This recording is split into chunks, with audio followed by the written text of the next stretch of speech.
In this video, I'm going over two problems from the Project Euler practice streams. These two problems are both going to involve using large integers. And if you saw the previous video in this series, I did a problem there that also involved large integers. In that video, I used a 3 by 64-bit integer scheme. In this video, I'm going to have to make even bigger integers, and so I'm going to generalize what I did in that video to arbitrary length arrays of 64-bit integers to act as my integer system, and then we can solve both of these problems using that new integer system. So let's get into it. 2 to the 15 equals 32,768, and the sum of its digits is 3 plus 2 plus 7 plus 6 plus 8 equals 26. Okay. What is the sum of the digits of the number 2 to the 1,000?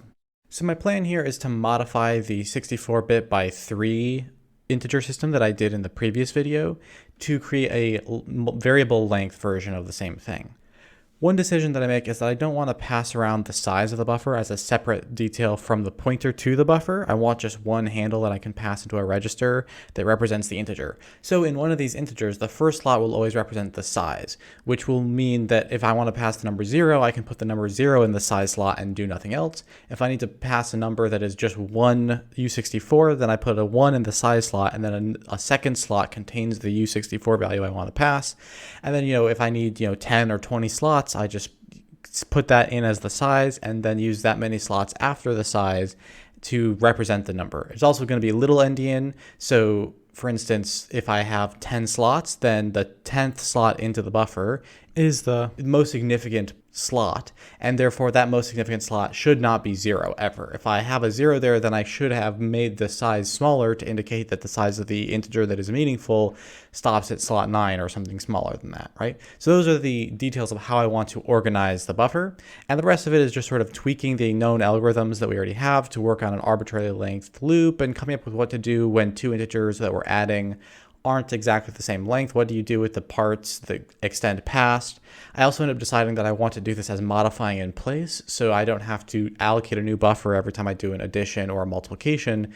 To contain the output, I just modify the thing in place. And if the user wants to preserve the previous value, they have to make a copy themselves. So those are the decisions I make about how I want to do this while I'm planning things out.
N factorial means n times n minus 1 times dot dot dot times 3 times 2 times 1. For example, 10 factorial is 10 times 9 times so on and so on times 3 times 2 times 1 equals 3,628,800. And the sum of the digits is the number 10 factorial. In the number 10 factorial is 3 plus 6 plus 2 plus 8 plus 8 plus 0 plus 0 equals 27. Find the sum of the digits in the number 100 factorial. This problem is very similar to the previous problem. The only thing we had to write that was new is a multiply, because so far we have only done the add and the divide. That's all we needed for the previous problem. But in order to compute the factorial in the first place, we need to be able to do small multiplies onto a growing number. So in this bit, I'm implementing the multiply that takes a U64 by n times a single U64 and modifies the 64 by n in place. And once we have that, we can just plug in the factorial of 100, a loop of 100 times, doing that multiply, and then get the decimal representation and sum it up. And that's all there was to this one.